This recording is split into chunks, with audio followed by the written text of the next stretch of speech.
আমাদের বাংলাদেশে যে সেলুনগুলো এখন সবচেয়ে বেশি ভাইরাল বা সবচেয়ে বেশি মানে টিকটকে ভাইরাল, ফেসবুকে ভাইরাল, ওইগুলোর ইন্টেরিয়র অলমোস্ট সেম। সেখান থেকেই আমার চিন্তা করা যে একটা নতুন সেলুন করব, ইন্টেরিয়র হবে একটু লাক্সারিয়াস পশ।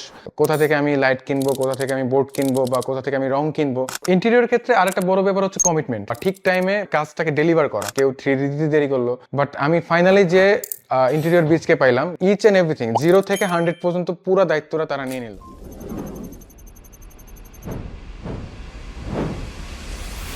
হ্যালো, আসসালামু আলাইকুম। আমি আবরার, ওনার হেয়ার বার এক্সিকিউটিভ স্যালুন। তো আমি আজকে বলতে চাচ্ছি ইন্টেরিয়র নিয়ে। তো আমাদের স্যালুনটা করার পরে অনেক অনেক বেশি পজিটিভ মানে রিভিউ পাচ্ছি কাস্টমারদের থেকে, যে এই প্রথম একটা তো সুন্দর ইন্টেরিয়র হইলো। কারণ দেখা যায় কি, সচরাচর আমাদের বাংলাদেশে যে স্যালুনগুলো এখন সবচেয়ে বেশি ভাইরাল বা সবচেয়ে বেশি মানে টিকটকে ভাইরাল, ফেসবুকে ভাইরাল, ওইগুলোর ইন্টেরিয়র অলমোস্ট সেম।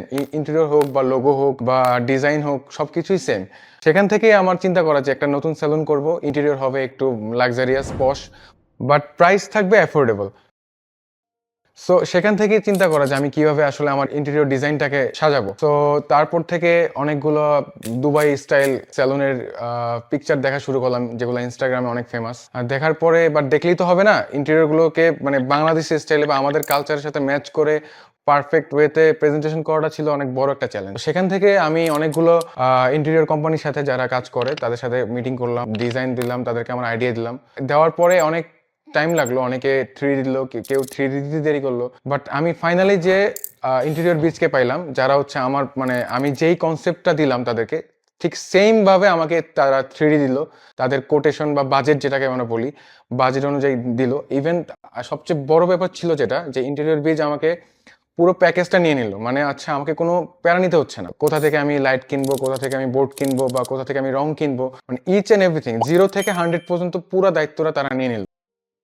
ইন্টেরিয়র ক্ষেত্রে আরেকটা বড় ব্যাপার হচ্ছে কমিটমেন্ট, বা ঠিক টাইমে কাজটাকে ডেলিভার করা। তো অনেকগুলো কোম্পানি হচ্ছে যে আমি আগে কাজ করেছি, যাদের একটা ইস্যুস ছিল যে মানে ডেডলাইন দিত যে আগামী মাসের 1 তারিখে দিবে, বাট দিয়ে দিত হচ্ছে মানে 8 দিন, 10 দিন, ইভেন 1 মাসও দেরি করতো। সেক্ষেত্রে ইন্টেরিয়র বিজ যেটা ছিল, আমি যাদের সাথে কাজ করেছি, যারা আমার এই স্যালনে ইন্টেরিয়রটা করেছে, তাদের কমিটমেন্টটা ছিল মানে ঠিক ছিল। তো তারা হচ্ছে যেই টাইমে বলেছে, তারা আমার ঠিক টাইম মতোই তারা আমাকে আমার পুরো প্রজেক্টটাকে হ্যান্ড ওভার করলো। আর আমি আমার যে মানে উদ্বোধন সময় ছিল, ওপেনিং টাইম, অন টাইমে করতে পেরেছি। সো সঠিক টাইমে পুরো প্রজেক্টটাকে হ্যান্ড ওভার করার জন্য ইন্টেরিয়র বিজকে ধন্যবাদ। আমি পার্সোনালি ইন্টেরিয়র বিজকে রিকমেন্ড করব। আপনারা চাইলে আপনাদের প্রজেক্ট বা ইন্টেরিয়র কাজ যেগুলো আছে, সেগুলো ইন্টেরিয়র বিজের সাথে শেয়ার করতে পারেন। আই গেস ওরা অনেক ভালোভাবে আপনাদের প্রজেক্টটি সম্পূর্ণ করে দেবে।